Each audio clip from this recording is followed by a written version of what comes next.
Buenas noches, mi nombre es Merna Vilés y con mi compañero Daniel Sánchez vamos a explicar en las siguientes transparencias sobre los fundamentos de motores de paso, aplicando conceptos, definiciones, características que podemos observar en los diferentes videos presentados por la materia.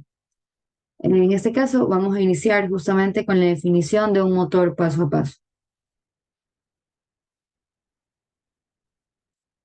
Motores paso a paso, o también conocidos como stepper motor, son dispositivos de tipo electromecánico que convierten una serie de impulsos eléctricos en desplazamientos angulares.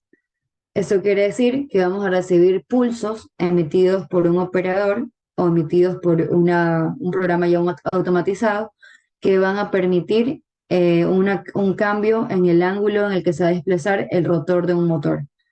Esos son dispositivos electromecánicos, es decir, tienen una parte eléctrica y tienen una parte mecánica. La parte eléctrica corresponde al estator, donde se encuentran las bobinas, y la parte mecánica corresponde al rotor. Estos impulsos eléctricos son justamente entradas digitales que podrían ser recibidas por el operador.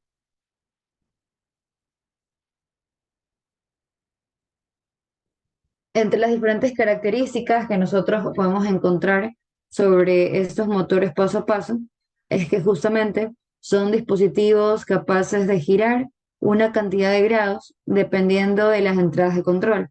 Como mencioné, estas entradas de control van a verse relacionadas por las entradas digitales que le van a decir en qué manera o en qué grado va a ser girado el rotor del motor. Al tener entradas digitales y una salida analógica, sabemos que este va a formar parte o va a tener un conversor digital analógico. Actúa como tal. Además, se le puede mover un paso a la vez por cada pulso que sea aplicado. Y puede tener también o se le puede ejecutar algún tipo de enclavamiento, fijando cierta posición para el rotor. O también se le puede dejar con grados de libertad. Eso quiere decir que simplemente no tenga ningún tipo de enclavamiento, sino que pueda girar o detenerse en cualquier posición. La única, lo único que necesita es que éste sea alimentado a través de cualquiera de las bobinas, es decir, que ésta esté conectada.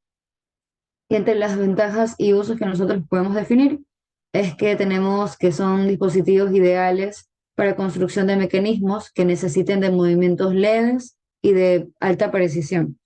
Además, en el área de industria podemos encontrarlos en la parte robótica, como en brazos robóticos, radiocontrol, impresoras digitales, cámaras digitales y diferentes procesos de automatización.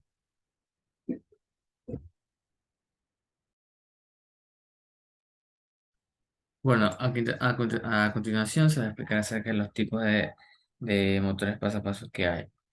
Tenemos aquí el motor de imán permanente. Los motores de imán permanente, en este caso del step motor, eh, es el que se encuentra aquí, en el núcleo. Donde hay que tener en cuenta, aquí se puede ver más, que está aquí el rotor de imán permanente y aquí está el estator con cuatro bobinas. Entonces lo que ocurre, el funcionamiento es el siguiente. Estas cuatro bobinas, claro, dependerá del tipo de motor, van a cambiar la cantidad de bobinas. Pero el funcionamiento es el siguiente.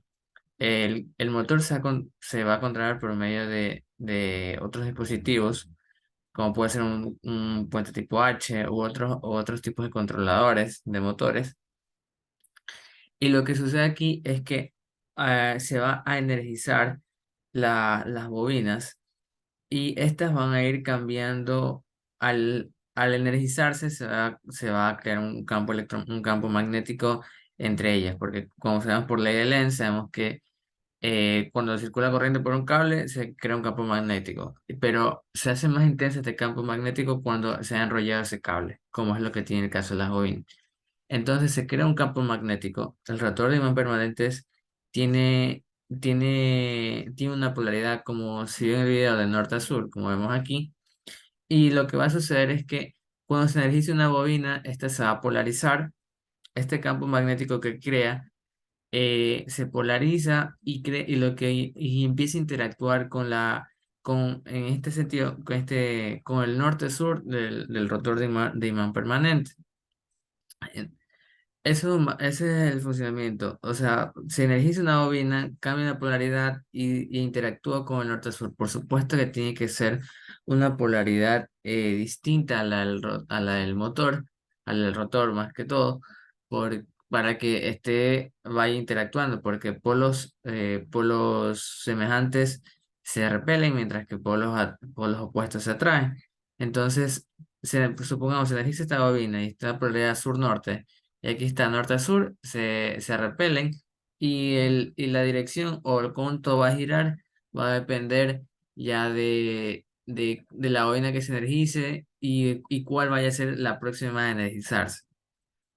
Entonces aquí, eso fue como más o menos un resumen. Aquí tenemos que los tipos del motor imán permanente están constituidos por el rotor, que aquí como es el rotor con imán permanente, imanes permanentes aplicados en el rotor. Las bobinas excitadoras bobinadas en el estator y un controlador. Como le indiqué, este tipo de motores paso a paso se requiere de un controlador y estos son los que envían unas señales de pulso a las bobinas del estator y es lo que permite ese funcionamiento que antes mencioné, que es que se energiza, crea un campo magnético y este comienza a interactuar con las polaridades del rotor de imán permanente. Y esto va a permitir esta interacción entre ambos campos es lo que va a permitir que el motor realice un movimiento. Aquí vemos el estator, arrolamiento de campo de polos.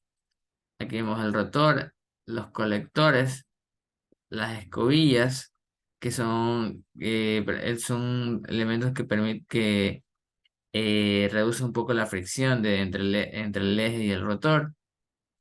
Y aquí vemos como que las polaridades norte-sur. Aquí tenemos tipos de motores paso a paso de imán permanente. Aquí tenemos un par de tipos de motores. Vamos a empezar con los motores bipolares. Aquí vemos cómo es su diagrama eléctrico o esquemático.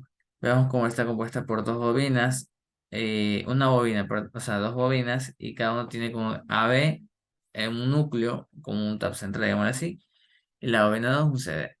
¿Qué características tiene este tipo de motor bipolar? Cuenta con cuatro cables de conexión. Requieren del cambio de dirección de flujo de la corriente tras las bobinas y necesitan de un puente H para controlar una bobina a la vez. ¿Qué quiere decir todo esto? Esto es lo que mencioné anteriormente. Para el funcionamiento para tener un control de un motor paso a paso, se requiere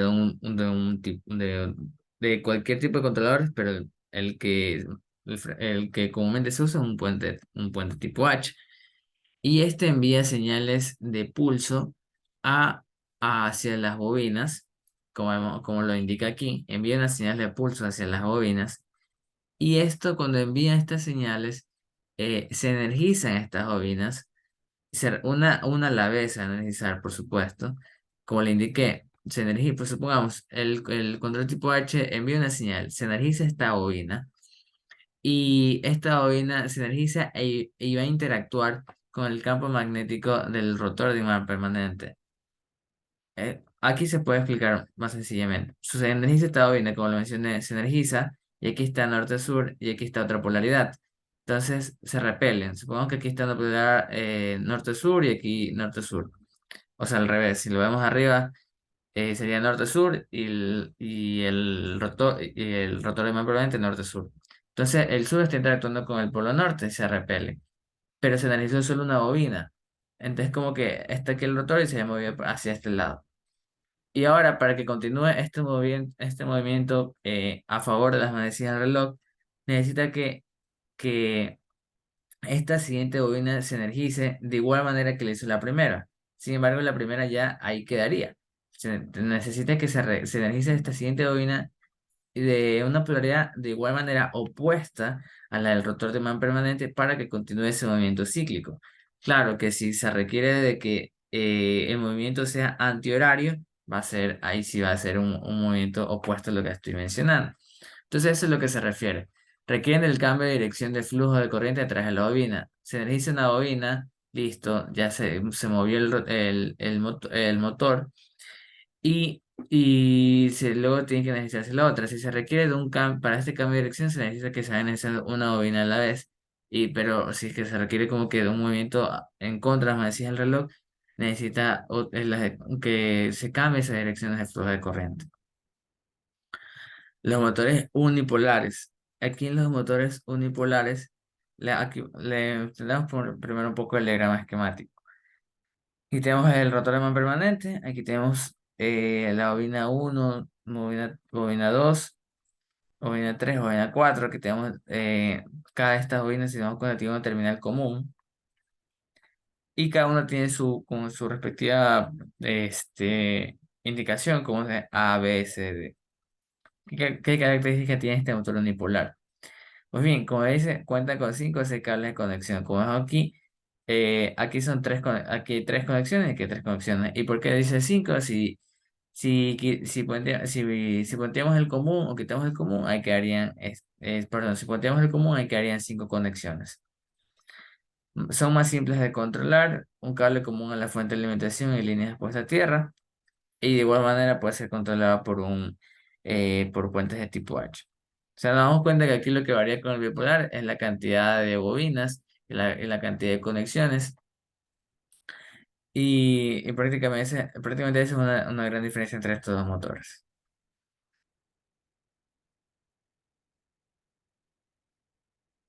Listo. También sabemos que entre estos dos tipos de motores de paso a paso de imán permanente, hay una forma en la que nosotros podemos hacer que un motor unipolar sea conectado de una forma bipolar, que justamente como nos menciona, sería que un motor unipolar de 6 cables puede ser utilizado como un motor bipolar si se dejan las líneas en común al aire.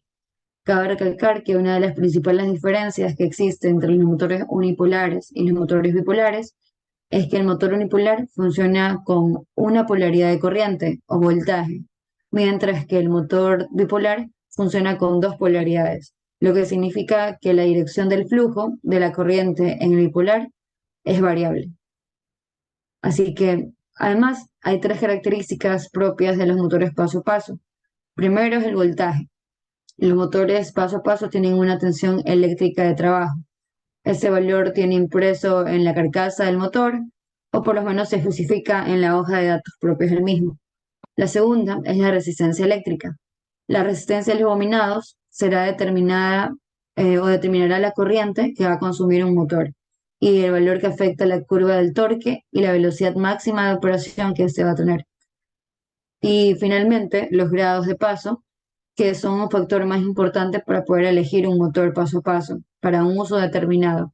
Ese factor determina o define la cantidad de grados que rotará el eje por cada paso completo.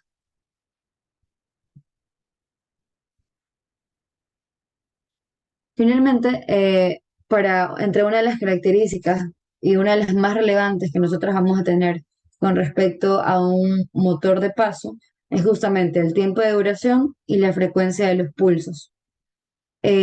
Sabemos que cuando tenemos una frecuencia muy elevada, es decir, extremadamente elevada en comparación de lo que permite la hoja de datos de nuestro motor, podría reaccionar nuestro motor de diferentes formas. La primera es que no se realice ningún tipo de movimiento.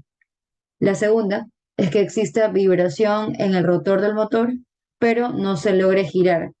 La tercera es que gire, pero este giro se dé erráticamente, es decir, que no tenga una dirección fija, sino que constantemente esté cambiando su dirección, afectando el uso del motor. Y finalmente es que este gire, pero en segundo opuesto al determinado. Entre las diferentes explicaciones que nosotros podemos hacer en los deberes de tía Portal, donde configuramos nuestro motor de paso, una de las señales correspondía a poder decidir cuál iba a ser el sentido en que iba a girar nuestro motor y en qué momento iba a cambiar de dirección. Sin embargo, en caso de tener un tiempo de duración anormal y una frecuencia extremadamente alta o extremadamente baja, este giro del sentido motor no va a ser manipulado por el operador, sino que va a ser aleatorio, perjudicando así su funcionalidad. Además, sabemos que podrían haber dos casos: el caso en el que la frecuencia se reduzca demasiado y en el caso en el que la frecuencia aumente de forma considerable. Si el voltaje es constante y la frecuencia disminuye considerablemente, implicará un aumento de flujo. Por lo tanto, se va a producir una saturación y puede haber pérdidas en el motor. De la misma manera, si nosotros aumentamos la frecuencia del motor, nosotros podremos tener que el motor será más pequeño y más liviano para obtener la potencia de salida. Si se duplica la velocidad de rotación de un motor y el par se mantiene constante, la potencia de salida del motor se verá duplicada.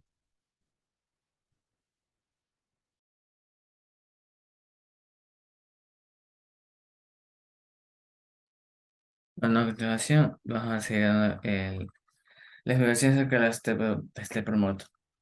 La reductancia variable del motor de paso. Pues aquí, ¿qué característica tiene? Pues puede controlar la posición del ángulo del rotor sin necesidad de una retroalimentación o control de lazo cerrado. ¿Por qué se dice eso? Es porque solo está energizando a una bobina a la vez. Entonces, lo que aquí está sucediendo, no hay un sistema de retroalimentación que indique, este, que indique que la siguiente, que no hay un sistema de control que indica que las siguientes bobinas se tengan que estar energizando. Sin embargo, lo que aquí se controla es que la dirección del motor, hacia qué dirección va. Entonces, al no haber un control de lazo cerrado, lo que ocurre aquí es que no solo está yendo en una sola dirección o hacia un lado contrario. Pero esto también puede variar siempre y cuando se decida hacia qué misma dirección quiere que se guíe. Posee diferencia de cantidad de dientes en el rotor y en el estator. El rotor se mueve en dirección del diente con menor reluctancia. Aquí hay una diferencia de la cantidad de dientes entre el rotor y el estator y eso es lo que permite esa interacción. Por ejemplo, aquí hay que tener esa interacción. Por ejemplo, hay que tener en cuenta que cuántos grados se puede estar moviendo un motor. Supongamos que se quiere 360 grados, se quiere que se mueva un motor. Y requiere que para que sea más preciso, tiene que tener la mayor cantidad de pasos y esto a la vez se ve reflejado en la cantidad de dientes. Supongamos que quiero que se mueva lo más mínimo posible, o sea, que sea lo más exacto posible. Se requiere de que, por ejemplo, 360 grados dividido si hay un motor de 360 dientes, 360 dividido por 360, se va a mover a un grado a cada un grado por cada ves que se energiza una bobina, se va a estar moviendo cada un grado.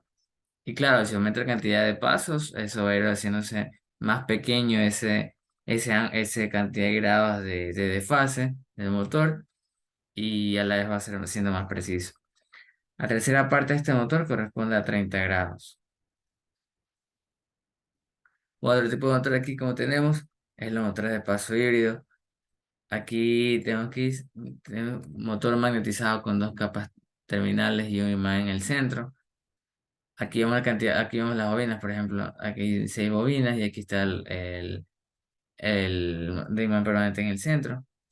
Cada una de las capas corresponde a un polo norte o sur, es lo que mencioné. Como se energiza en esta bobina, por ejemplo, que aquí está la polaridad, como está aquí, norte-sur, y se energizó, y aquí está la polaridad del rotor de las bobinas sur-norte. Se repele esto. Entonces, al menos en esta figura nos damos cuenta que se gira como para este lado, a favor de la masilla del reloj.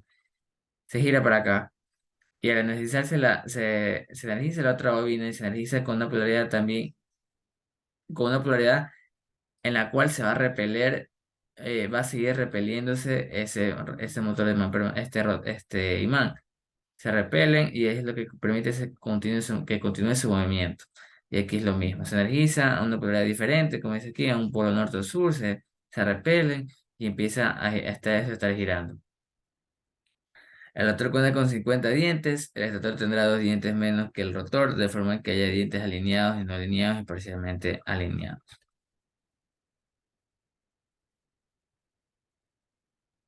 Adentrándonos un poco más en el concepto de motor de paso híbrido con un torque amplio, es decir, con el tamaño del radio mayor al usual, tenemos que podemos encontrar diferentes tipos de aplicaciones, entre las cuales tenemos escáneres médicos, impresoras de las computadoras, los disk drives compactos, máquinas CNC y cámaras digitales.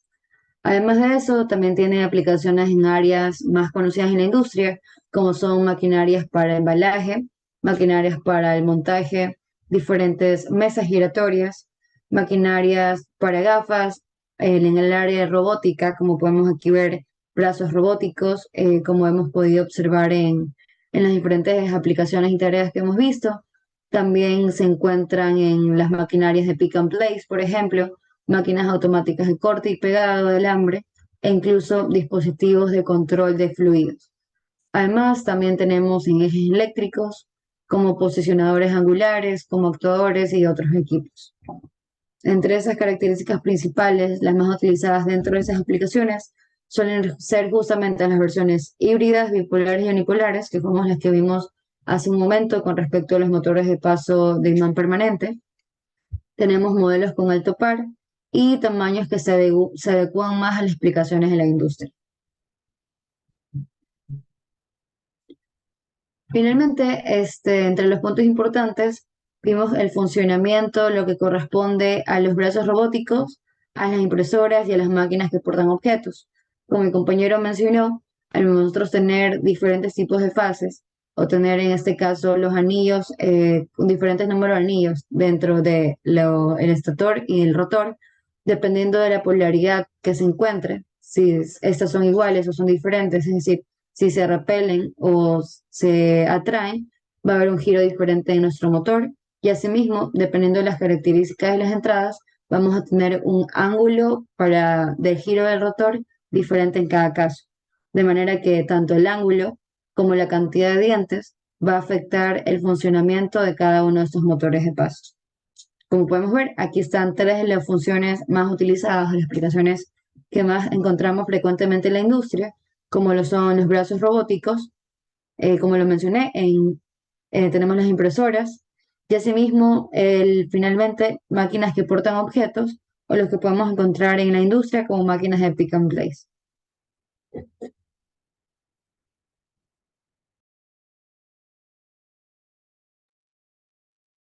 Aquí lo que tenemos aquí en la diferencia entre un motor de paso a paso versus un servomotor. Aquí hay que tener en cuenta estos siguientes parámetros, como es la consideración en el costo, el torque, la velocidad y aceleración. Y aquí, por último, en las conexiones del PLC, aquí vemos cómo aquí envía una señal de pulso y se está analizando una bobina. Y aquí lo que tenemos es el rotor de imán permanente. Se analiza una bobina y esto es lo que va a ir variando. Y como lo mencioné, si es un motor de cada vez más pasos, va a ser el giro va a ser cada vez más preciso. Por ejemplo, aquí tenemos más dientes, más pasos, que este motor va a ser más preciso.